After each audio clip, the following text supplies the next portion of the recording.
Bismillah, alhamdulillah, wassalatu wassalamu ala rasulillah wa alihi wa sahbihi wa man walahu bi ihsanin ila yaumiddin. Subhanakallahumma la ilma lana illa ma 'allamtana innaka antal alimul hakim. Subhanakallahumma rabbi shrah li sadri wa yassir li amri wahlul 'uqdatam min lisani yafqahu qawli. Ikhwah dan akhwat yang sama dirahmati Allah Subhanahu wa taala, hari ini kita akan mempelajari beberapa hadis Nabi SAW di dalam kitab Umdatul Ahkam. Baik, kita mulai pembelajaran kita. Al-Haditsus Sadis An Abi Hurairah radhiyallahu anhu anna Rasulullah sallallahu alaihi wasallam qala idza syaribal kalbu fi ina'i ahadikum falyaksilhu sab'an wali muslim ulahunna bitturab walahu fi hadits Abdullah bin Mughaffal anna Rasulullah sallallahu alaihi wasallam qala idza walagal kalbu fil ina'i faghsiluhu sab'an wa afiruhu thaminata bitturab. Dari Abi Hurairah radhiyallahu taala anhu bahwa Rasulullah sallallahu alaihi wasallam bersabda, idza syaribal kalbu fil ina au fi ina'i ahadikum, apabila seekor anjing minum pada wadah air salah seorang dari kalian, falyaksilhu sab'an, maka hendaknya dia mencuci wadah tersebut atau bekas minum anjing tersebut sebanyak 7 kali. Wali muslimin, dalam redaksi Muslim disebutkan tambahan ulahunna biturab, pada kali yang pertama hendaknya menggunakan tanah. Walahu fi hadits Abdullah bin Mughaffal, dan juga dalam riwayat Muslim dari hadis Abdullah bin Mughaffal dikatakan Rasulullah sallallahu alaihi wasallam bersabda, idza walagal kalbu fil ina, apabila seekor anjing menjilat pada wadah penyimpanan air salah seorang dari kalian, faghsiluhu sab'an, maka cucilah sebanyak 7 kali. Wa afiruhu thaminata bitturab, dan pada kali yang ke-8 basuhkanlah bekas jilatan tersebut dengan menggunakan tanah. Ma yukhadhu min hadzal hadis, beberapa pelajaran yang bisa didapatkan dari hadis ini. Yang pertama, at-taghlidhu fi najasatil kalbi. Jadi dari hadis ini ada isyarat tentang kuatnya sifat najis yang lekat pada benda yang dijilat oleh anjing. Ya, kuatnya najis yang lekat pada benda bekas jilatan anjing.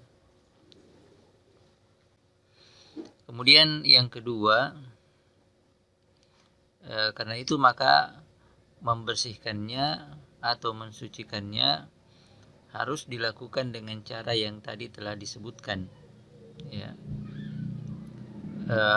Cara yang dimaksud adalah dengan menggunakan tanah. Ya, kita mengambil tanah, kemudian kita paparkan tanah tersebut pada bekas jilatan anjing itu sekali. Kemudian setelah itu kita menggunakan air. Ya, kita menggunakan air sebanyak 7 kali. Jadi semuanya ada 8. Nah, penggunaan tanah ini bisa dilakukan di awal, bisa juga dilakukan di akhir, berdasarkan hadis Abdullah bin Mughaffal tadi. Ya, pada lafaz yang kedua dari riwayat Imam Muslim.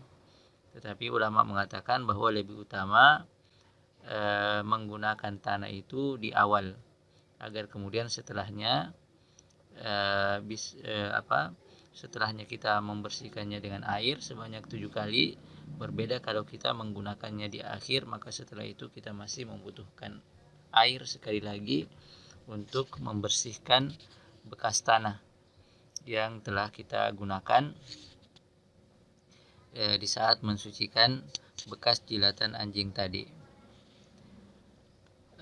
Kemudian yang kedua, min durusil hadis, dari pelajaran yang bisa kita dapatkan dari hadis ini adalah inna wulughal kalbi fil ina wa misluhu al aklu yunajjisul ina. Jadi yang kedua bahwa jilatan anjing pada wadah kita, wadah penyimpanan air kita atau penyimpanan makanan kita, itu akan menyebabkan najisnya wadah tersebut. Ya, demikianlah yang semisal dengan wadah tadi. Ya. Kemudian yang ketiga,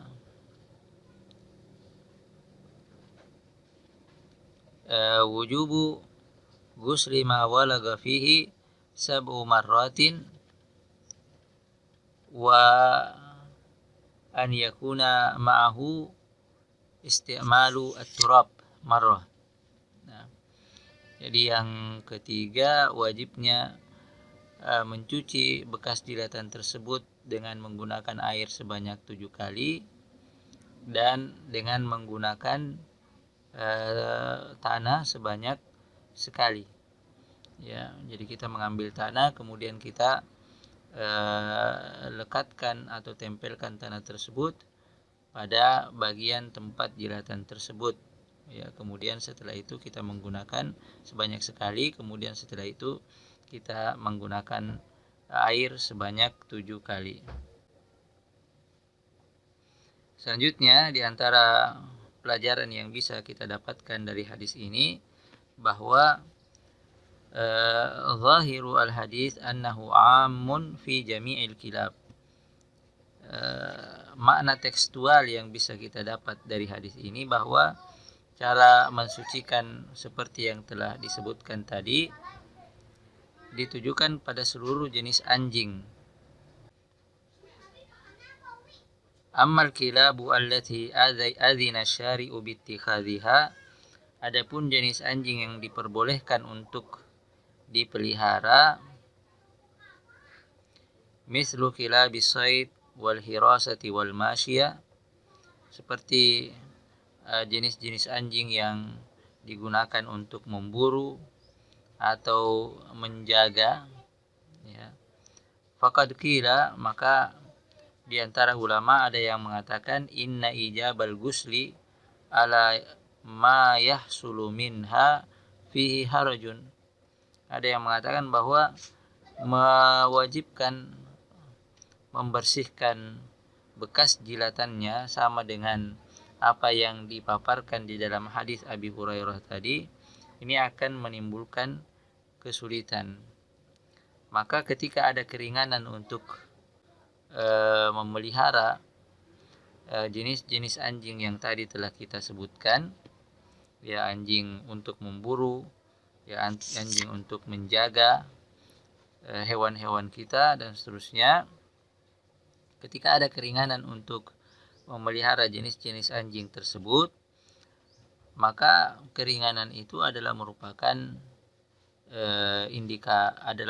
indikator akan dikhususkannya jenis-jenis anjing itu dari perintah, ya, dari perintah mensucikan liurnya, ya, liurnya yang lekat pada tempat-tempat kita atau wadah-wadah penyimpanan kita.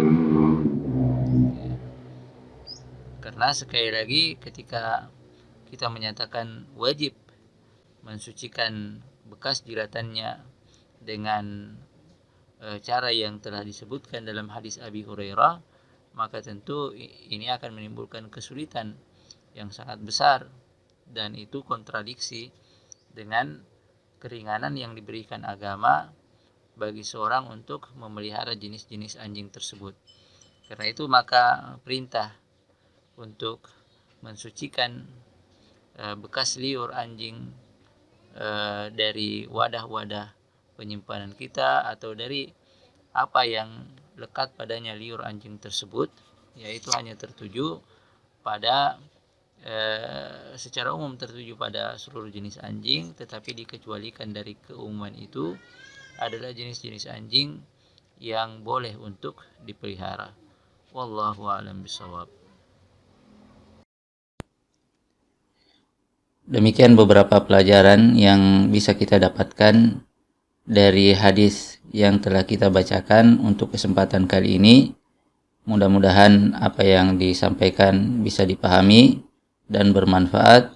Wassallallahu ala Muhammadin wa alihi wa sahbihi wasallam. Walhamdulillahi rabbil alamin. Wassalamualaikum warahmatullahi wabarakatuh.